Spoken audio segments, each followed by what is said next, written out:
থেকে হাজার হাজার তরবারি তার সমর্থনে পড়তে থাকে। আল্লাহু আকবার। বলে তাই যদি হয় চূড়ান্ত একটু পরীক্ষা করে গোয়েন্দা দিয়ে দেখি তাদের রাতের আমলটা কি। দিনের বেলা যাদের ঘোড়ার দৌড়ি আর তরবারির আঘাতে কালবৈশাখীর ঝড় সৃষ্টি হয়ে যায়, ময়দান থরথর করে কাঁপে, ভূমিকম্প সৃষ্টি হয়ে যায়, রাতের বেলা আমরা লম্বা ঘুমাই, মদের আসর বসাইয়া খ্রিস্টানরা সৈন্যরা মদ খায়, এরা কি করে দেখো, খ্রিস্টানদের সৈন্যদের গোয়েন্দা বিভাগ যায় দেখে রাতে দিনের বেলা যারা এত বীর বিক্রমের সাথে লড়াই করলেন, বীর মুজাহিদের সাথে লড়ে খ্রিস্টান ভূমিকম্প কলিজায় ভূমিকম্প সৃষ্টি করে দিলেন, রাতের বেলায় যায় দেখে এরা কেউ সিজদায় পড়ে, এরা কেউ সিজদায় পড়ে কাঁদতেছে, এরা কেউ কোরআন শরীফ তেলাওয়াত করতেছেন, এরা কেউ আল্লাহ আল্লাহ জিকির করতেছেন, আর এদের তাবুর মাথা ফাঁকা হয়ে আল্লাহর নূর তাদের মাথার উপরে পড়তেছে। এই দৃশ্য দেখে দৌড়ায় পালায় চলে গেছে তারা। সেনাপতিকে বলে রাতের অন্ধকারে তাড়াতাড়ি ময়দান ছাড়েন। যারা দিনের বেলায় এমন ভাবে লড়াই করে রাতে তাদের বিশ্রাম লাগে না, খাওয়া লাগে না, সেজদায় পড়ে তারা কান্দে, কোরআন তেলাওয়াত করে, হুম বিল্লাইলি রুহবানুন ওয়া বিন্নাহারি ফুরসানুন। দিনের বেলা যারা ঘোড়া এমন দৌড়ায় কালবৈশাখীর ঝড় সৃষ্টি হয়ে যায়, তরবারি এমন ডানে বামে ঘোড়ায়, মনে হয় যেন আল্লাহু আকবার টর্নেডো শুরু হয়ে গেছে। আল্লাহু আকবার। রাতের বেলা যায় দেখি তারা কার কদমে যেন কদম জড়ায়, কয় আল্লাহ তুমি সাহায্য না করে জিততে পারবো না। আর উপরে তাকায় দেখি যেই তাবুতে তারা, তাবুর মাথা ফাঁকা হইয়া আসমান থেকে নূরের আলো তাদের সেজদার জায়গায় পড়তেছে। আল্লাহু আকবার। তারা ময়দান ছেড়ে পালিয়ে চলে গেল। 3 দিন কলেমার পতাকা রোমান প্রান্তরে উড়ানো হলো। খালিদ বিন ওলীদের নেতৃত্বে সাহাবায়ে কেরাম বিজয় নিশান নিয়ে মদিনায় গেলেন। ইসলাম জয়যুক্ত হয়ে গেল। জো বাইডেন সাহেব নির্লজ্জ বেহায়া বিশ্ব সন্ত্রাসী, ঠিক কিনা জোরে বলেন? বেহায়া সারা পৃথিবী ঘৃণা করে, জাতিসংঘে নিন্দা প্রস্তাব এনেছে, যা করতেছে গাজায়, কারবালার ময়দানে ইয়াজিদ যা করেছে তার চেয়ে 1000 গুণ বেশি অপরাধ এখন গাজায় চলছে, ঠিক কিনা বলেন? বিদ্যুতের ইলেকট্রিসিটি লাইন কেটে দিয়েছে, পানির বন্ধ, দুধের বাচ্চা দুধের জন্য কাঁদতেছে, মুসলমানের বাচ্চা আব্দুল্লাহ রহমতুল্লাহ যেন এক ফোঁটা দুধ না পায়, দুধের গাড়ি ঢুকতে দেয় না, কোনো কিছু তাদের সামনে উপস্থিত হতে দেয় না। এইভাবে চতুর্দিকে জুলুম নির্যাতন চলতেছে। চলুন বাংলাদেশে আমরা আওয়ামী লীগ, বিএনপি, চরমনাই, তবলিগ, সব মুসলমান মসজিদ মাদ্রাসা আমরা এক হয়ে যাই, ঠিক কিনা জোরে কর?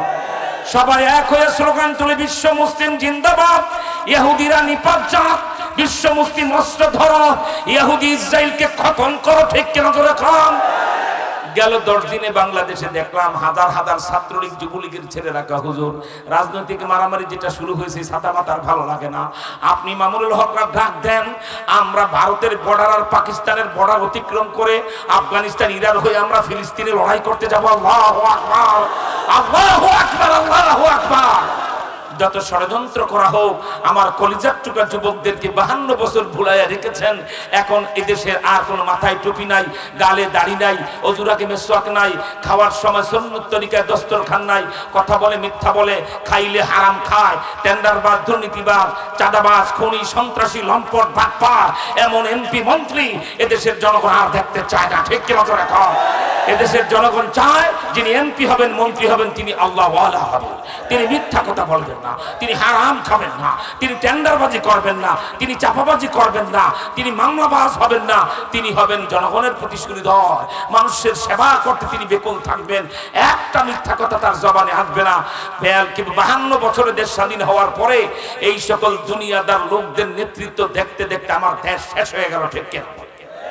আমার ভাইরা দুঃখ লাগে যারা সংসদে দাঁড়ায় টুপির বিরুদ্ধে কথা বলে, রাশেদ খান মেনন আর হাসানুল হক ইনুরা, আজকে তারাই এদেরই উত্তরসূরি, যারা এদেরই ভাব সন্তান, যারা নির্বাচন আসছে ভাব, যদিও একতরফার পরিকল্পনা, কোনো দল তো নির্বাচনে আসবে না। আচ্ছা বাংলাদেশে জরিপের কথা বলি, কোরআন শরীফ হাত দিয়ে একজন আওয়ামী লীগের ভাই হোক আর বিএনপির লোক যা হন, একজন ইমাম সাহেব বুকে হাত দা বলেন তো, বিএনপি আর চরমনাইয়া সব নিবন্ধিত দল বাদ দিলাম, এই 2 দল নির্বাচনে না আসলে এরপরে কি বাংলাদেশ নির্বাচন হয়?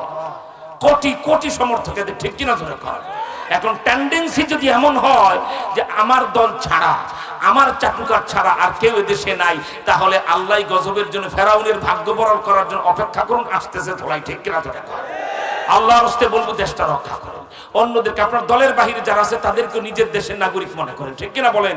এবং সহানুভূতিশীল হন না, এরাও আমার দেশের নাগরিক, এরাও বাংলাদেশের নাগরিক, এদের দাবিও মানা উচিত, কি বলেন ঠিক না? আমার ভাইরা আজকে দেখতে পাচ্ছি বাবা যারা দুর্নীতি করেছে, আলেমদেরকে গ্রেফতার করেছে, জেলখানায় পানি বন্ধ করেছে, জেলখানায় আলেমদেরকে জামাতে নামাজ পড়াতে। মামুনুল হক মুফতি নুরানি জেলখানায় মুখ খুলতে পারবে না, সব জেলখানার ভিতরে স্লোগান হয় নুরানি সাহেব হুজুর জুমার নামাজ পড়াবে। জেলার বলে দেয় বাবা আমাদের চাকরিটা খায়, উনি জুমা পড়াইলে আমাদের চাকরি যাবে না। মামুনুল হক জেলখানায় জুমার নামাজ পড়াবেন, কয় না মামুনুল হকের পিছে জুমা পড়লে আমাদের চাকরি থাকবে না, তোমরা আলাদা পড়ো। উনি আলাদা জোহরের নামাজ পড়ে, জুমার নামাজে আসতে পারবে না। এইভাবে জুলুম, মুসলমানের দেশে নামাজ পড়তে দেওয়া হয় না। এরপরে কেন্দ্রীয় কারাগারে 2টা মাস একজন আলেমকে বালিশ দেওয়া হয় না, লাল ফিতা দিয়ে বেঁধে রেখেছে। ওয়ার্ডের সামনে কেউ ঢুকতে পারবে না, কেউ এখান থেকে যেতে পারবে না, কোন লোক আলেমদের সাথে সাক্ষাৎ করতে পারবে না, কিচ্ছু মনে রাখবো না। যা আচরণ হয়েছে আল্লাহ ছাড়া পুরোপুরি সবটা কাউকে বলবো না। একজন দেখেছেন কি হয়েছে, ঠিক কিনা বলেন? অথচ এটা স্বাধীন বাংলাদেশ। যারা এগুলি করলো এরাই সুরত বদলে। এখন দেখলাম মাথায় ডিঙ্গি মার্কা টুপি, নকুরি মার্কা জামা, স্যান্ডেল মার্কা জুতা।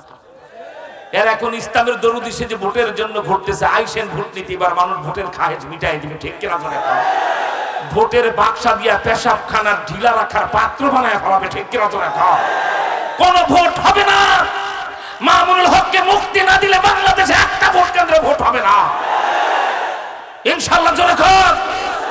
মনির হোসেন কাসিমি দারুল উলুম দেওবন্দের কৃতি ছাত্র, তাকে যদি মুক্তি না দেওয়া হয় কোনো ভোট বাংলাদেশে হবে না। আমার ভাইরা এত ভোট ভোট করে তারা এতদিন কোথায় ছিলেন? এখন ঘন ঘন সালাম দেন, বারবার দেখা করতে বলেন, 6 কোটি টাকা দামের গাড়ি সাদেন, এরপরে কয়শো কোটি টাকা লাগবে আপনার প্রতিষ্ঠান করতে নিয়ে যান, এরপরে কোন মন্ত্রণালয় চান। আবু জেহেলের মন্ত্রী যেমন মোহাম্মদ ইসলাম হয় নাই, কোন কাফের বেঈমান বদপাট বাটপার আলেমদের শত্রু করে মন্ত্রী আমরা নেব না, আমরা মন্ত্রিত্ব গ্রহণ করবো না, ঠিক কিনা? অবশ্যই আলেমরা মন্ত্রী হবে, ইসলামী সরকার হবে, তার মন্ত্রী উলামা ইকরাম হবে, ঠিক কিনা? যদি এত আপোষকামিতা চান তাহলে 2.5 বছর বেয়াদবি করলেন কেন? এখন কিসের গাড়ি, কিসের প্রস্তাব? লাথি মারে দুনিয়ার প্রস্তাবে, ঠিক কিনা? আল্লাহর হস্তে বলি আপনারা তওবা করুন, ফিরে আসুন কোরআনের বকে। আল্লাহ গায়বী হাতে সাহায্য করবেন, কি বলেন, ঠিক না?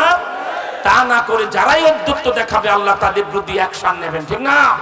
আমার ভাইরা সেজন্য ফিলিস্তিনে যাওয়ার জন্য প্রস্তুত থাকুন। আমি সবাইকে বলছি, সব দল এক দল, আমরা নবীর উম্মত। আওয়ামী লীগ, বিএনপি, চরমনাই, তাবলীগ ভাই ভাই। এবার ফিলিস্তিনে মুসলমানদের রক্ষায় ইহুদিদের কোনো রক্ষা নাই, ঠিক কিনা? রেডি? আপনারা রেডি? এটুকুন করার পর আমি বলবো সোহবতে আহলুল্লাহ, জিহাদের ময়দানে যদি জিততে হয় আল্লাহ ওয়ালা আলেমদের সোহবতে আপনাদেরকে থাকতে হবে, কি বলেন, ঠিক না? যাদের কাছে গেলে তাহাজ্জুদের সিজদা লম্বা হয়, ওযুর পানির ভিতরে রুহানিয়ত ঘুরে, যাদের মাথায় টুপি দেখলে নিজেদের কলিজা ঠান্ডা হয়, এমন আলেম ওলামাদের সাথে চলবেন।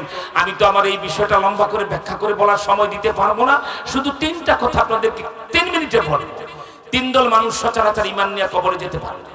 তারা কুত্তা শুয়োরের চেয়ে খারাপ হয়ে কবরে যায়। এরা কারা?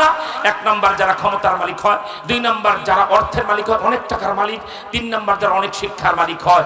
যুগে যুগে দেখবেন সেই ইব্রাহিম নবীর জমানা থেকে নমরুদ, মুসা নবীর, ফেরাউন, যারা ক্ষমতাওয়ালা তারাই নবী রাসূলদের প্রধান শত্রু, ঠিক কিনা? রাখা। এরপর নবী জমানায় দেখেন উচ্চ শিক্ষিত আবু জেহেল, নাম তার আবুল হিকাম। মক্কার 18 জন উচ্চ শিক্ষিতের একজন আবু জেহেল, তার নাম আবুল হিকাম, অর্থাৎ জ্ঞানের বাবা। নবীজি তার অন্যায় অপরাধ দেখে নাম রাখেন আবু জেহেল, এই মূর্খের বাবা, ঠিক কিনা? রাখা। এরপরে আপনারা দেখলেন ইয়াজিদকে কারবালার প্রান্তরে কিভাবে ইমাম হুসাইনকে শহীদ করেছেন। অতএব মুসলমান দেশে শাসন চলবে ফেরাউনের, আর ধর্ম চলবে ইয়াজিদের, আর কেউ রাজনীতি চলবে, শাসন চলবে ফেরাউনের, আর ধর্ম চলবে আবু জেহেলের, আর রাজনীতি চলবে ইয়াজিদের। এটা মুসলমান মানতে পারে না, ঠিক কিনা? 3 দল লোক, 1 নাম্বার ক্ষমতার মালিক, 2 নাম্বার টাকার মালিক, 3 নাম্বার শিক্ষার মালিক। এরা সচরাচর ঈমান নিয়ে কবরে যায় না। মৃত্যুর সময় দেখে এদের গালে দাড়ি নাই, মাথায় টুপি নাই, ওই বিদেশি হাসপাতালে মারা গেছে, কুকুরের মতো এনে একটা সেলুট দিয়ে ফুল দিয়ে কবরে ধাক্কা দা ফালায় দেয়, ঈমান নসিব হয় না, ঠিক কিনা? কিন্তু সোহবত আহলুল্লাহর ব্যাপারে আপনাদেরকে বলবো, এই 3 দল মানুষও যদি কোনো আল্লাহওয়ালার জুতা টানে, কোনো আল্লাহর ওলির পিছনে ঘুরে, কোন হাক্কানি বুজুর্গের হাতে হাত দেয়, এরা আল্লাহর ওলি হয়ে এই 3 দল লোক কবরে যেতে পারে।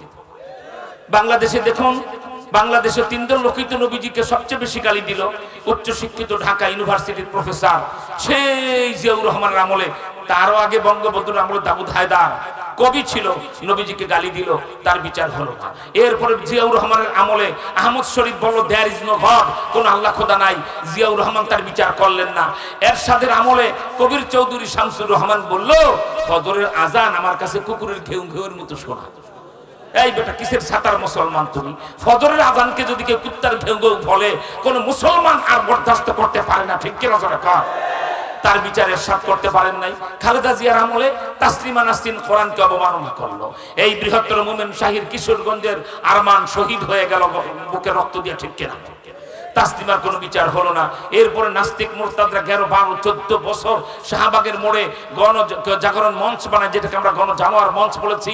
দাড়ি টুপি আলেম ওলামা ইসলাম নিয়ে এমন শুরু করলো, বাংলার সিংহ পুরুষ হযরত কে বলা হয় আহমদ শফি, আল্লামা জুনায়েদ বাবুনগরী হাটাদারির মাদ্রাসার 10 থেকে যখন বের হলেন, ওরা ভেসে পালিয়ে চলে গেল, ঠিক কিনা জোরে খান?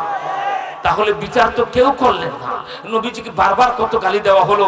তাই বলছি, আল্লাহ ওয়ালা হয়ে যদি কবরে যেতে চান, মসজিদ মাদ্রাসাকে ভালোবাসুন, ওলামা ইকরামের সোহবত গ্রহণ করুন, অন্যায় অত্যাচার ছেড়ে দিন, অহংকার ছেড়ে দিন।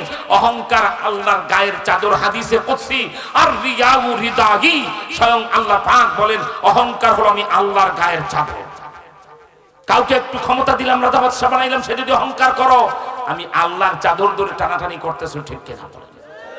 হওয়া তো উচিত ছিল এটা, যে যত ক্ষমতার অধিকারী হবে সে তত বিনয়ী হবে, মানুষকে তত ভালোবাসবে, ঠিক কিনা? আমার ভাইরা প্রমাণ দেই, আহলুল্লাহদের সোহবতে থাকলে, পীর মাশায়েখের সোহবতে থাকলে রাজা বাদশা আল্লাহর ওলি হইয়া কবরে যায়। আর পীর মাশায়েখ থেকে দূরে থাকলে, নবী মুসা ছিলেন দুনিয়া, ফেরাউন তার যুদ্ধে কথা বলে দূরে ছিল, বেঈমান হয়ে কুত্তা হয়ে আখিরাতের জাহান্নামের লাকড়ি হয়ে কবরে চলে গেছে, ঠিক কিনা?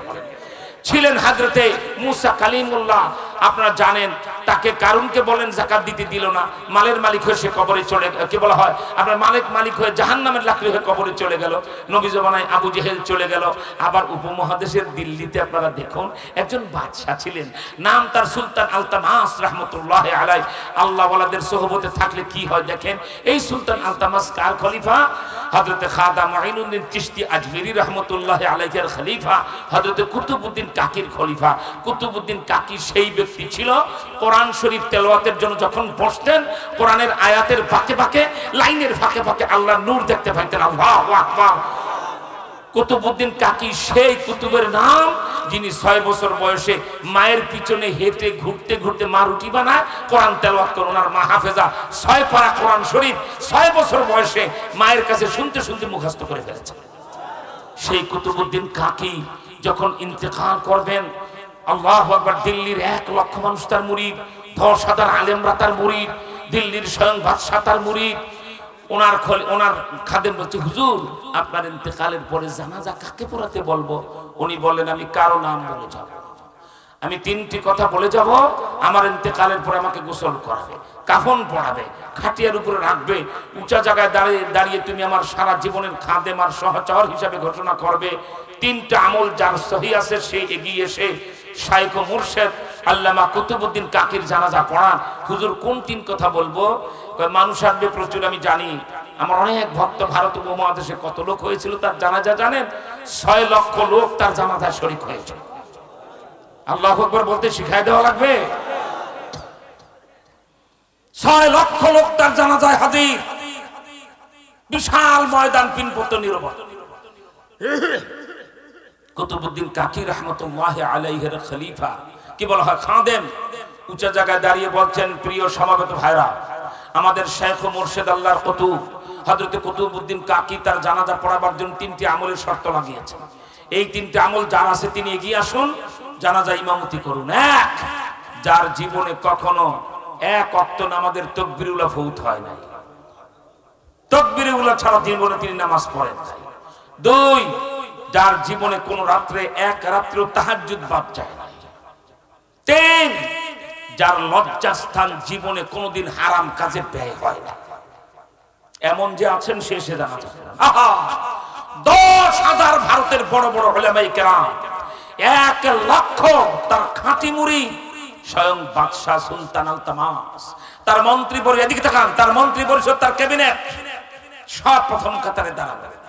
10,000 শুধু বড় বড় উলামায়ে কেরাম, মুহাদ্দিসিন, মুফাসসিরিন, মাথাটা সবার নিচু হয়ে গেল। আমরা হুজুরের মুরিদ কেউ খলিফা।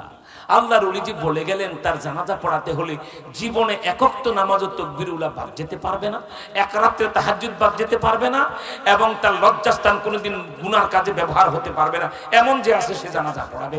ওলামা ইকরাম ভাবে আল্লাহ নাবালেগ জীবন থেকেই মাদ্রাসায় পড়ি, তাকবীরুল্লাহ বাদ যায় নাই, এবং মাদ্রাসার নিয়মে আল্লাহওয়ালাদের সোহবতে থেকে মনে হয় কি বলা হয় কোনোদিন ছোটবেলা থেকে জেনা ব্যভিচার শিখি নাই, আল্লাহ লজ্জাস্থান হেফাজত আছে, হালাল স্ত্রী ছাড়া আমার লজ্জাস্থান কেউ জানে না, কিন্তু প্রতি রাত্রে তাহাজ্জুদ পড়েছে কিনা একদিনও বাদ যায় না, এই 70 বছর বয়সে মনে পড়ে না, তাই কেউ সাহস করে সামনে আগায় না। 10 মিনিট, 20 মিনিট, 25 মিনিট, আধা ঘন্টা, 40 মিনিট, পৌনে 1 ঘন্টা, 6 লক্ষ লোক পিনপত নীরবতা, কেউ জানাজা পড়াতে সামনে আগায় না। পৌনে 1 ঘন্টা পরে যখন এই গোটা 6 লক্ষ লোকের মজমায় কেউ জানাজা ইমামতি করতে সামনে এগিয়ে যায় না, দেখুন দেখুন, আমি গভর্নমেন্টকে বলবো আজও সময় আছে, আলেমদের সাথে সোহবতে থাকুন, আলেমদের সাথে সম্পর্ক রাখুন, অতীত সকল অপরাধ থেকে ক্ষমা চান। আল্লাহ সুলতান আলতামাস, ভারতের শাসক, ভারত সম্রাট সুলতান আলতামাসের মতো ইজ্জত দিয়ে কবরে নেবেন, ঠিক কিনা? 1,10,000 আলেম কেউ সামনে তাহাজ্জুদ কি বলে জানাজা পড়াতে আসে না। দিল্লির বাদশাহ সুলতান আলতামাস পৌনে 1 ঘন্টা পরে এক কদম করে সামনে গেল, লাশের সামনে হাঁটু গেড়ে বসে গেলে। কুতুবউদ্দিন কাকির কানে কানে ঠোঁট লাগায়া, উনি কাফনের ভিতরে আছেন আর উনি কাফনের কাছে কানে কানে মুখ লাগা বলছে, হে আল্লাহর কুতুব, আপনি আমার পীর ও মুর্শিদ, আমি আপনার মুরিদ। এতদিন আপনি পীর হিসাবে জানতেন, মালিক হিসাবে আল্লাহ জানতো। আপনার সুলতান আলতামাস দিল্লির মহাসম্রাট হওয়ার পরেও আমার এক ওয়াক্ত নামাজ তাকবীরুল্লাহ সারা জীবনে হয় না। আপনি আমার পীর হিসাবে জানতেন আপনার এই মুরিদের হালত। আমি বাদশাহ, আমি ভারত উপমহাদেশের মহাসম্রাট, নাম আমার শামসুদ্দিন সুলতান আলতামাস, কিন্তু একদিনও রাতের তাহাজ্জুদে মালিকের কদমে সেজদা দেওয়া আমি বাদ দেই নাই। হে আল্লাহর ওলি, এতদিন পীর হিসাবে আপনি জানতেন, মালিক হিসাবে আল্লাহ জানতো। বাদশাহ হওয়ার পরেও হাজার হাজার যাকে মন চায় সিনারি কি আমি ব্যবহার করতে পারি, কিন্তু বাদশাহ হওয়ার পরেও সুলতান আলতামাসের লজ্জাস্থান হালাল স্ত্রী ছাড়া কোনো কাজে ব্যয় হয় না। এটা এতদিন আপনার আমার মাঝে আর আল্লাহর মাঝে গোপন ছিল, আজকে তো আপনি জাতিকে জানাই দিয়ে দেন। এই বলি বোঝাই, সবাই কাতার দেন, এখন জানাজার নামাজ দাঁড়িয়ে যাবে সবাই। তাকে কে কে কে যাবে ইমামতি করতে? কে কে? গোটা ভারতের 6 লক্ষ মানুষ দেখলো স্বয়ং বাদশাহ ইমামতিতে দাঁড়িয়েছে। দেশের বাদশাহ হওয়ার পরেও তাকবীরুল্লাহ কোনোদিন বাদ যায় নাই, কোন রাতে তাহাজ্জুদ বাদ যায় নাই, কোনোদিন তার লজ্জাস্থান হারাম কাজে ব্যবহার হয় নাই। এটা ভারতের সাথে সম্পর্ক রাখার কারণে, খ্রিস্টান রাষ্ট্রের সাথে সম্পর্কের কারণে না, ইহুদিদের দালালি করার কারণে নয়, এটা ভারতের কি বলা হয় আপনার মুর্শিদদের সাথে সম্পর্কের কারণের সাথে চলবো, ঠিক কিনা? এখন আমরা ওলামা একরামের নেতৃত্বে চলবো। চান কি আপনারা ওলামা একরামের নেতৃত্ব? আল্লাহ তুমি কবুল করো, জোরে কোন আমিন। এই ব্যাপারে শুধু একটুকুনি বলবো, একজন আল্লাহর ওলির জুতা টিনে এই জমানায় মাত্র কয়দিন হলো, আপনার 2 তারিখ থেকে আজকে হলো সপ্তাহে মাত্র 6 দিন আগে একজন কুতুব বাংলাদেশে ইন্তেকাল করলেন।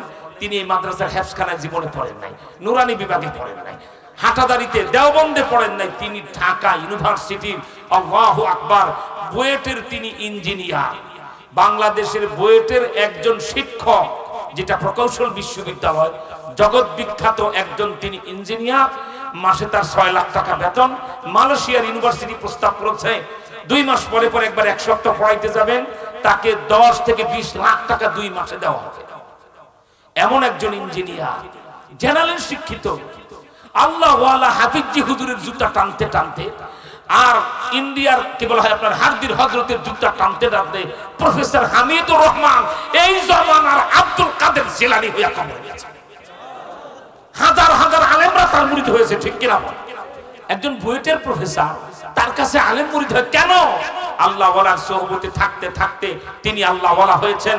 রবি ঠাকুর কি বলা আপনার হিন্দু মানুষ, কিন্তু একটা কথা বলেছে স্বর্ণ দিয়ে লিখে রাখার মতো, সেটা কি? সৎসঙ্গে স্বর্গে বাস, অসৎসঙ্গে সর্বনাশ। আপনারা কি এখন আলেম ওলামাদের সাথে থাকতে রাজি? কারা কারা আলেম ওলামাদের সাথে থাকবেন? মামুনুল হকরা যেখানে, ওলামা ইকরাম যেখানে, আমরা আছি সেখানে, ঠিক কিনা? আজ বাংলার স্লোগান হবে তোমার আমার ঠিকানা আলেম ওলামা, আলেম ওলামা, কি বলেন ঠিক না? হাত নামান। আমার ভাইয়ের আত্তাহিয়াতু যেভাবে পরে হাঁটু ভেঙে সেভাবে বসুন। আমি তিনটি আলোচ্য বিষয় পেশ করেছি, জিহাদ ফি সাবিলিল্লাহ, সুহবতে আহলুল্লাহ। 3 নম্বরে বলেছি খাতমে নবুয়ত, আল্লাহর পরে যেমন আল্লাহ নাই, আমাদের নবীজির পরে আর নবী নাই, ঠিক কিনা জোরে বলেন। এই বিষয়টা আপনাদের সামনে আমি পরিষ্কার করব। 2 থেকে 5 থেকে 7 মিনিটের মধ্যে আপনারা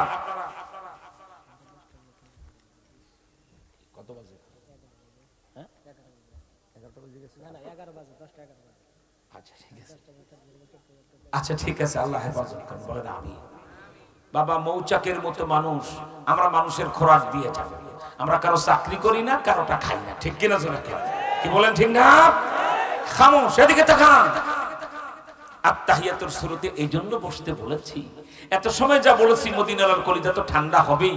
এখন যে বিষয়টা বুঝবো, হযরত আশিক ইলাহি বুলন্দ শহরী বলেছেন, কোন মজমায়, কোন সভায়, কোন মাহফিলে যদি কোন বক্তা নবীর খতমে নবুয়ত বলা শুরু করেন, সঙ্গে সঙ্গে টোটাল মাহফিলটার স্টেজে কে বলে, কারা স্টেজে বসা, ময়দানে শ্রোতা কারা, আশপাশে দাঁড়ানো কারা, সমস্ত মানুষগুলিকে লাইভ দেখায়, নবীজির মদিনায় নিয়ে নবীজিকে টেলিভিশনের পর্দার মতো ফেরেশতারা দেখায়।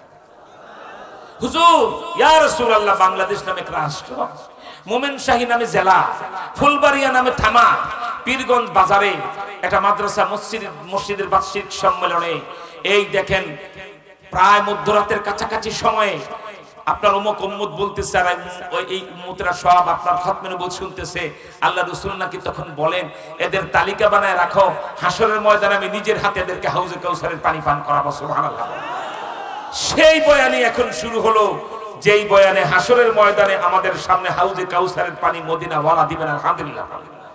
সেই বয়ানটা আত্তাহিয়াতুর শুরুতে বসে শোনার দরকার না বাবা? তাই যাদের বসার সুযোগ নাই তারা দাঁড়িয়ে থাকবে, নিশ্চয়ই জায়গা দেওয়া যাবে না।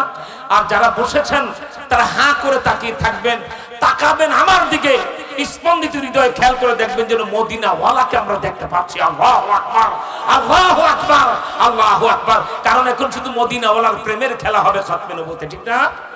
1 ঘন্টার ওয়াজ খতমে নবুয়তের আমি 10-12 মিনিটের ভিতরে পরিষ্কার করব, আপনারা জবাব দেবেন, আমি প্রশ্ন করব। 1 ঘন্টার ওয়াজ দিয়ে 10-15 মিনিটের মধ্যে আমি শেষ করতে পারবো। আরো 1 ঘন্টা যেটা লাগতো খতমে নবুয়তে, সেটা একটা সহযোগিতা আপনারা করলে আমি 15 মিনিটের ভিতরে পরিষ্কার করতে পারবো। সেই সহযোগিতাটা হলো, আমি যখন প্রশ্ন করব, সিংহের গর্জনে গলা ফাটাইয়া তার জবাব দিতে হবে, ঠিক কিনা? পারবেন আপনারা? তাহলে গলাটা পরিষ্কার করেন, ভালো করে পরিষ্কার করেন। এবার বলেন, গায়ের শক্তি তলায় না গলায়?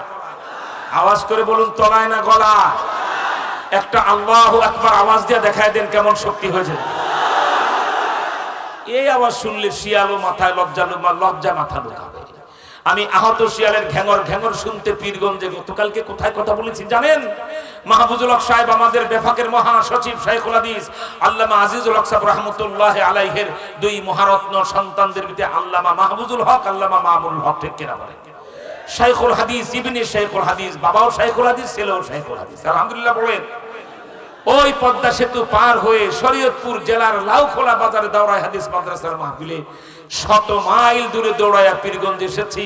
শুধু এই পীরগঞ্জকে আমি বলি, যেটা আমার দ্বিতীয় এলাকা, এটা আমার নিজের জন্মস্থানের মতো মনে হয়।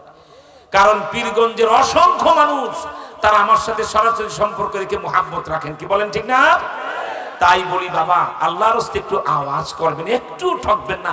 যতবার আওয়াজ তুলবেন, আওয়াজ মদিনায় পৌঁছে যাবে ইনশাআল্লাহ। প্রস্তুত সবাই? তাহলে গলা ফাটায় বলেন, আল্লাহ কয়জন? খতমে নবুয়ত বুঝানো শুরু হয়ে গেল, আল্লাহ কয়জন? আরো আসতে বলেন, কয়জন? মুখে বললে চলবেন, একটা আঙ্গুল উঁচা করে দেখায় দেন, আল্লাহ কয়জন?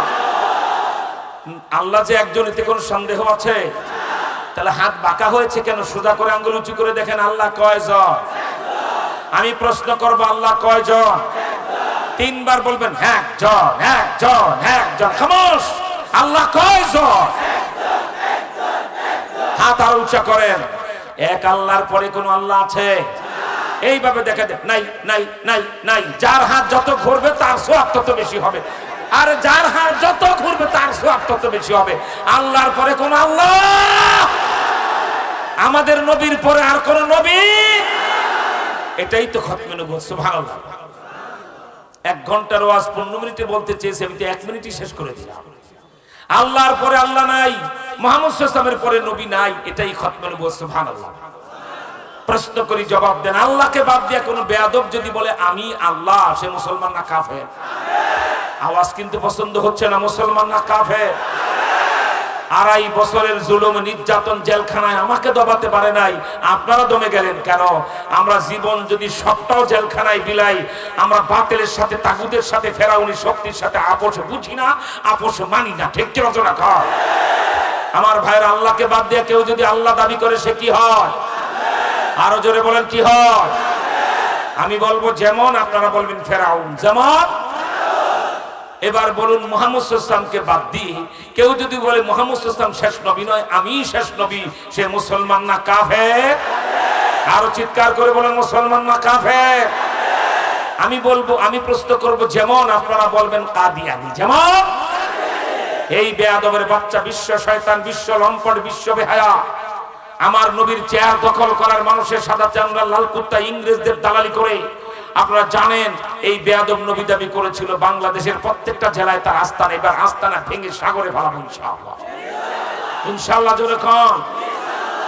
মামুনুল হককে মুক্তি দেওয়া না হলে গোপন কথাটা বলেই দেওয়া যায়, যেদিন ভোট ওই দিন বাংলাদেশের 64 জেলায় 64 লাখ বাসেল লাঠি কাদিয়ানি আস্তানা ঘেরাও করবে। মারতে যাব কাদিয়ানি, মরে যাবে সব মুনাফিক। ঠিক কি না?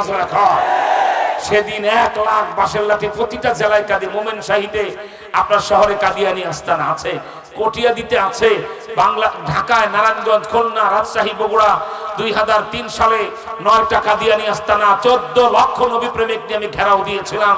সেই খুলনার নিরালা কাদিয়ানি আস্তানা, সাতক্ষীরা জেলার শ্যামনগর, যতীন্দ্রনগরের আস্তানা, বগুড়ার সেউজগাড়ি কাদিয়ানি আস্তানা, এই মোমেন শাহির 3 সালের ধানিখোলা কাদিয়ানি আস্তানা, এরপর আপনার চট্টগ্রামের অলিখার কাদিয়ানি আস্তানা, ঢাকার নাখালপাড়ার কাদিয়ানি আস্তানা, 9টা আস্তানা ঘেরাও করে আমাদের জরিপে 14 লাখ নবী প্রেমিক বাসের লাঠি নিয়ে মাঠে নেমেছিল। একটা লাঠির টোকা কারেন্টের খাম্বায় আমরা রাখতে দেই নাই। আমাদের দাবি ছিল, আমরা রক্তপাত পছন্দ করি না, লাঠি হাতে এসেছে শুধু নিরাপত্তার জন্য। নবীকে শেষ নবী মানে না যারা, মুসলমান দাবি করতে পারবে না তারা, এই বিলটা সংসদে পাশ করুন। আর একটা আপনার কি বলে দণ্ডবিধি পাশ করুন, মুহাম্মদ সাল্লাল্লাহু আলাইহি ওয়াসাল্লামকে গালি দিবে যারা, ফাঁসিতে ঝুলবে তারা। এই পীরগঞ্জ, ফুলবাড়িয়ার মুসলমানরা, মুক্তাগাছার অনেক লোক এখানে এসেছেন। আমি বৃহত্তর মোমেন শাহির এই অঞ্চলের লোকদেরকে বলবো, আল্লাহর নবীকে গালি দিবে যারা, ফাঁসিতে ঝুলবে তারা। এই আইনকে আপনারা চান? এই আইনের জন্য 71-এর মতো লড়াই হবে, সে লড়াইতে নামতে চান? নবীজিকে কারা গালি দিবে তাদের বাড়ি ঘর ঝাড়ে বংশে নির্মূল করে দেওয়া হবে, রাজি আছেন? একটা না, 2টা হাত উঁচা করে আল্লাহু আকবার বলে দেখায় দেন। হাতগুলি আরো উঁচা করে আল্লাহু আকবার বলে দেখায় দেন। আল্লাহ তুমি কবুল করো, জোরে করে আমিন। আমি কাদিয়ানির পরিচয় পেশ করছি। আমি 2.5 বছর আগে বলে গেছিলাম বাংলাদেশে, আমার ভাইরা অনেক দুঃখ আর ভারাক্রান্ত হৃদয়ে বলি, আমি কাদিয়ানিদের ব্যাপারে আপোষ বুঝি না, আপোষ মানি না। হিন্দুস্তানের বিরুদ্ধে যে আমাদের জিহাদ আর লড়াই হবে, তাও আপোষ বুঝি না, আপোষ মানি না। ও সুসংবাদ শুনাইতে তো ভুলে গেছি, হাদিসের কথা বলেছিলাম, আমি তো সেখানে যাই নাই। আজকের ইসরায়েলের ইহুদিরা যে মুসলমানদের বিরুদ্ধে রক্তের হুলি খেলা খেলছে, বলুন তো চূড়ান্ত জয় আমাদের হবে না ওদের হবে? আরো আসতে বলেন। এটা কি কোন পীর সাহেব বলেছেন? কে বলেছেন? বলেন নবীজি। আল্লাহ রাসূল বলেছেন, ইহুদিদের বিরুদ্ধে আমার উম্মতের বিজয় কি হবে জানেন? ইহুদিদের বিরুদ্ধে যখন মুসলমানদের বিশ্বযুদ্ধ হবে, ইহুদির বাচ্চারা টিকতে না পেরে বিশাল মোটা গাছের আড়ালে লুকাবে। আল্লাহ পাক গাছের জবান খুলে দিলেন, মুসলিম সৈন্যরা রাস্তা দিয়ে যাবে আর গাছ ডেকে বলবে, এই মুসলিম এদিকে এসো। এক ইহুদির বাচ্চা আমার পিছনে লুকিয়ে আছে, খুঁজহু ওয়াকতুলহু, আরে ধরো আর জবাই করো। গাছের জবান খুলে যাবে আমাদের সাহায্যে। সেই যুদ্ধেরই সূচনা হয়ে গেছে হামাসের নেতৃত্বে ইসরায়েলের বিরুদ্ধে। ঠিক কিনা জোরে কন? শুধু যদি আগামী 8-9 দিনের ভিতরে ইরান বর্ডার খুলে দেয়, আর বিশ্বের বর্তমান অহংকার 200 কোটি মুসলমানের কি বলা হয় মাথার মুকুটে হৃদয় স্পন্দন, তালেবান সেনাবাহিনী যদি যুদ্ধে ঢুকে যেতে পারে, ওদের নাম নিশানা জমিনে থাকবে না। ঠিক কিনা জোরে কন? ইনশাআল্লাহ জোরে কন ইনশাআল্লাহ। আমার ভাইরা এখানে একটা কথা ফাঁকে বলে নেই, তালেবানদেরকে যারা এতকাল জঙ্গি জঙ্গি বলেছে, এখন ওনারা লজ্জায় হ্যান্ড রুমালদের নাক লোগায় কয় না তালেবানরাও মুক্তিযোদ্ধা। এত বছর পরে কেন বলে? তারা দুইটা শক্তিকে তাড়িয়ে নিজ মাতৃভূমি স্বাধীন করে দেশ চালাইতেছে, এরাও মুক্তিযোদ্ধা। পরিষ্কার কথা, তালেবানদেরকে যদি কেউ জঙ্গি বলে এটা হারামজাদা বাস্টার্ড, এটা অবৈধ মুসলমান। আমার দেশে যুদ্ধ হয়েছে ৭১ সালে ৯ মাস, ধরলাম ৩ মাসের আন্দোলন সহ ১ বছর, তাতে যদি আমার মুক্তিযোদ্ধাকে এত সম্মান আমরা দেই, তালেবানদের উত্তরসূরিরা, তাদের পূর্বসূরিরা ৪০ বছর ধরে পৃথিবীর ২টা পরাশক্তির বিরুদ্ধে লড়াই করে যাচ্ছে, ঠিক কেনা? ২০ বছর লড়ে বিশ্ব সন্ত্রাসী আপনার রাশিয়াকে কান ধরে আফগান থেকে তাড়িয়েছেন। আবার ২০০১-২ সাল থেকে যখন সৈন্য প্রেরণ করলো আমেরিকা, বিশ্বশক্তি আমেরিকার সৈন্যরা নাকে খপ দিয়া তারা কোন রকম চাচা আপনা যান বাসা বলে তারা আফগানিস্তান থেকে পালাতে বাধ্য হয়েছে তালেবানদের আক্রমণে, ঠিক কিনা? এরা বিশ্বের অহংকার, পৃথিবীর শ্রেষ্ঠ যোদ্ধা। সুতরাং আমার দেশের মুক্তি যোদ্ধাদেরকে যদি ১ গুণ সম্মান করতে হয়, তালেবান মুক্তিযোদ্ধাদেরকে ৪০ গুণ সম্মান করতে হবে। কারণ আমার মুক্তিযোদ্ধা লড়েছে ৯ মাস ১ বছর, আর তালেবানদের মুক্তিযোদ্ধা লড়েছে ৪০ বছর। এবং আমার পাকিস্তানের বিরুদ্ধে লড়াই না, ওরা লড়েছে বিশ্বের সব পরাশক্তি আমেরিকা, রাশিয়ার বিরুদ্ধে, ঠিক কিনা? সেজন্য বলে আমার ভাইরা, ওই শয়তান কাদিয়ানির ব্যাপারে আপনাদেরকে যে আমি ৩টি আলোচ্য বিষয় শেষ আলোচ্য বিষয় এসেছি, আল্লাহর হস্তে আহ্বান করব, যাদের মোবাইলে ফেসবুক নেট ব্যবহার করেন, আমার এখনকার ২ থেকে ২.৫ মিনিটের বক্তব্য সারা বাংলাদেশের নেট আর ফেসবুকে পাগল করে ফেলান, যেখানে টিপবে সেখানেই যেন সেই কথা প্রমাণ হয়। সেটা কি? কাদিয়ানির পরিচয়, ঠিক কিনা? কর আমার দেশের ছাত্রলীগ, যুবলীগ, ছাত্রদল, যুবদল, আমার দেশের নারী পুরুষ, আবাল বৃদ্ধ বনিতা, ছাত্র শিক্ষক, কৃষক শ্রমিক, আমার স্কুলের ছাত্ররা, আমার কলেজের ছাত্ররা, আমার মাদ্রাসার ছাত্ররা, আমার দেশের কৃষক, আমার দেশের শ্রমিক, আমার দেশের ডাক্তার, আমার বাংলাদেশের ইঞ্জিনিয়ার, সবাই মোবাইল ব্যবহার করে। আপনারা নেটে ছাড়ার মতো ছাড়বেন, সবাই কাদিয়ানির পরিচয় সবাই জেনে ফেলুক, ঠিক কিনা? সবাই রেডি? আমি কাদিয়ানির পরিচয় বলে দেব। তাহলে শুনো বাবা, কাদিয়ানি কোন শয়তানের নাম। এখন থেকে প্রায় ১৫০ বছর পূর্বে অবিভক্ত ভারতে পাঞ্জাব রাজ্যে গুরুদাসপুর জেলায় কাদিয়ান নামক গ্রামে বাপের নাম গোলাম মর্তজা, মায়ের নাম চেরাক বিবি, এই বেডির পেটে জন্ম নেয় শতাব্দীর কুখ্যাত ফেরাউন, নাম রাখা হয় তার গোলাম আহমদ কাদিয়ানি। এই বেয়াদব তার লেখা বইতে এক পর্যায়ে দাবি করে বসলো, বইয়ের নাম হাকিকাতুল ওয়াহি, আরেকটা বইয়ের নাম হলো এক গলতি কা ইজালা। এক গলতি কা ইজালা বইয়ের ১০ নম্বর পৃষ্ঠা বেয়াদব লিখে, মোহাম্মদ আখিরি পয়গম্বর নেহি হ্যাঁ, मैं ही आखिरी पैगंबर हूं। মোহাম্মদ শেষ নবী নয়, আমি শেষ নবী। এই কথা যে বলে সে মুসলমান না কাফের? ওই বইয়ের পরের পৃষ্ঠায় এক গলতি কা ইজালা, এই বইয়ের 11 নম্বর পৃষ্ঠায় বেয়াদব লেখে, मैं मोहम्मद से बढ़कर नबी हो, আমি মুহাম্মদের চেয়ে বড় নবী। কোথায় লেখো তালি, কোথায় জুতার কালি? কোন জায়গায় বিশ্ব লম্পট বেহায়া বদমাশ বাটপার শয়তান ইংরেজদের তালাক, আর কোন জায়গায় আমার সে নবী? আজ মক্কা মদিনায় গেলে তার ঘেরান পাওয়া যায়। রাস্তা দিয়ে হেঁটে যেতেন, গাছের ডাল বাঁকা হয়ে তার বাতাস করা শুরু করে দিত। শুধু তাই না আমার ভাইরা, আল্লাহর নবী রাস্তা দিয়ে হেঁটে যেতেন, ওট দুম্বার পাল ঘাস খেত। নবীজিকে দেখা মাত্র ওটের পাল, দুম্বার পাল চোখের পানি ছেড়ে কাঁদতে শুরু করে দিত। এক ওট আর এক ওটকে ডেকে বলতো, আর ঘাস খাস না, তাকায় দেখ দিনের নবী মুস্তাফা যায়। আল্লাহু আকবার। উড়ন্ত পাখি, গর্তের পিঁপড়া, নদীর মাছ সব আমার নবীকে সম্মান করতো, ঠিক কিনা বলে? এই ব্যাপারে আজকে আমার এই সমাপনী বক্তব্যে আমি আপনাদের সামনে একটি কিতাব থেকে, নবীজির মুজিজা থেকে একটি ঐতিহাসিক ঘটনা পেশ করছি, যাতে করে আপনাদের অন্তর মজবুত হয়। আরে নবীজির ব্যাপারে কোনো দল নাই, মোরা ভাই ভাই। তুমি আমি আওয়ামী লীগ করি, তুমি বিএনপি করো, আমি চরমনাই, তুমি তবলিগ। হোক না দল আলাদা, হোক না পীর আলাদা, হোক না আমাদের কি বলা হয় টুপি আলাদা, হোক না মাদ্রাসা আলাদা, তোমার দল আলাদা, পীর আলাদা, নেতা আলাদা, মনে রেখো নবী আমাদের মদিনাওয়ালা, ঠিক কিনা? অতএব নবীজির ব্যাপারে মোরা ভাই ভাই। এবার ইহুদি খ্রিস্টান আর কাদিয়ানীদের বাচ্চাদের বাংলাদেশে আর রক্ষা নাই। ৩৭ দিন পরে সাদা চামড়ার ধোলাই শুরু হয়ে যাবে, তাই বাঁশের লাঠি বানায় রাখার দরকার না। কোন ঢাকা শহরের 1 ইঞ্চি জায়গায় সাদা চামড়ার কাউকে গাড়ি চালাতে দেব না। ইহুদি খ্রিস্টান জানলেই আঘাত, এতে চীনা হয়ে গেলেই আঘাত শুরু হবে, ঠিক কিনা ধরে কর। আর আঘাত থেকে মুক্তি পেতে চাইলে তাড়াতাড়ি গাজায় আর ফিলিস্তিনে হামলা, রক্তপাত বন্ধ করো ইহুদির বাচ্চারা, ঠিক কিনা? আমার ভাইরা বলছি, আপনাদেরকে আল্লাহ রসুল যে খাতামুল আম্বিয়া, আল্লাহর পরে যেমন আল্লাহ নাই, নবীজির পরে নবী নাই, তার প্রমাণ আপনাদের সামনে পেশ করছি। শুনো, কলিজা ঠান্ডা করে বাড়িতে যাও। কিতাবটার নাম আল খাসাইসুল কুবরা। লেখক বিশ্ববিখ্যাত মুফাসসির, মুহাদ্দিস, বিশ্ববিখ্যাত ওলি, কুতুব, আলেম, নাম তার আল্লামা জালালউদ্দিন সুয়ুতি রাহমাতুল্লাহি আলাইহি, নাব্বারাল্লাহু মারকাদাহু ওয়া জাআলাল জান্নাতা মাসওয়া। আমিন বলে। আল্লামা সুয়ুতি তার আল খাসাইসুল কুবরা কিতাবের ভিতরে লিখেন, এই ফুলবাড়িয়ার মুসলমানেরা, মুক্তাগাছা, মোমেন শাহীর এই অঞ্চলের মুসলমানরা গুইসাপ চিনেন? গুইসাপ দেখেছেন জীবনে? ঝোপঝাপে থাকে, মুরগির বাচ্চা বাগে পেলে থাবাদা ধরে খায়, তবে মানুষের পায়ের আওয়াজ পেলেই ভুরভুর করে পানিতে নেমে সাঁতরায় চলে যায়। দেখেছেন জীবনে? দেখেছেন? এদিকে তাকাও, দেখেছেন?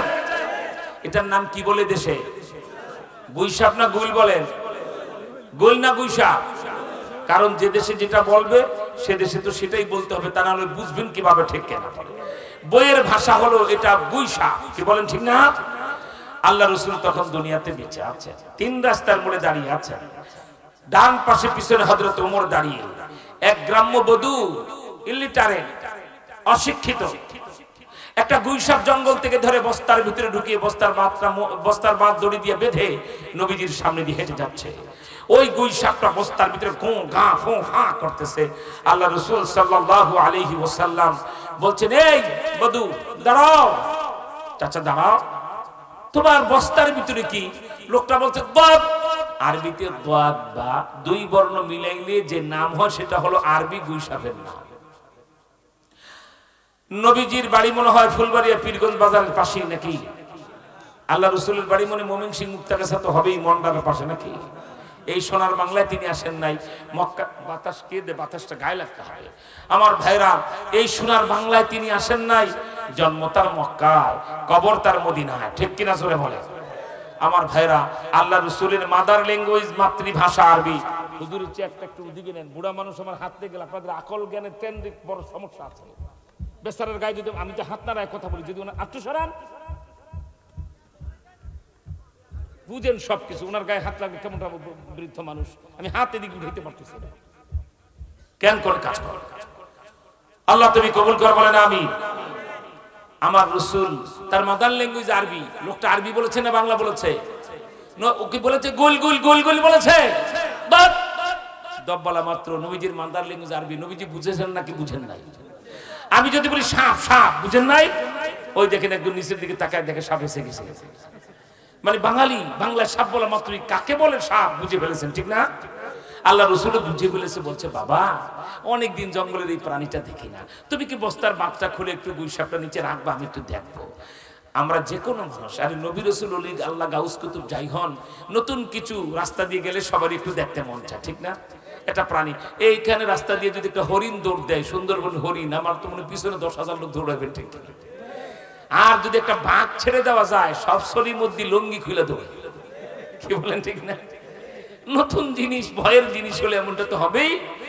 আল্লাহ রাসূল বুঝে ফেলেছেন বস্তার ভিতরে কি।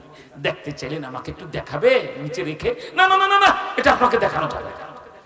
নবীজি একটু মাইন্ড করলেন না। তিনি idol, icon, ideal leader of the world, not only Bangladesh, all countries of the world, side to side and corner to corner, গোটা বিশ্বের তিনি আদর্শ নেতা, ঠিক কিনা? নবীজি মনে মনে ভাবলেন, যার মাল সে যদি না দেখা, জোর করা ঠিক না, ঠিক কিনা? কিন্তু নবীজির পিছনে দাঁড়ানো কে? আর আসতে বলেন, বলেন ওমর। এই গলা ফাটা গলা, ওমর। নরম না গরম? বিড়াল না বাঘ? কেমন বাঘ? যে রাস্তা দিয়ে হযরত ওমর হাঁটতেন, পাক্কা 7 দিন শয়তান সে রাস্তা দিয়ে হাঁটত। সেই ওমর পিছনে দাঁড়ায়। আজান দিলে শয়তান দাঁড়ায় না, দৌড়ায়। আওয়াজ সাউন্ড ডাউন হয়ে গেছে, আওয়াজ বাড়ায় বলতে হবে, শয়তান দাঁড়ায় না, দৌড়ায়। আল্লাহু আকবার, আল্লাহু আকবার। আজান শুরু হওয়া মাত্র কে দৌড়ায়, কে পালায়? আমাদের দেশে কিছু দলীয় নেতারা আছেন, আজান শুনলে আসতে পিছন দিকে সরে। শয়তান আর নেতা এক কোম্পানির মাল। আসে না জোরে কহ। হাদিস শরীফ, বুখারী শরীফ।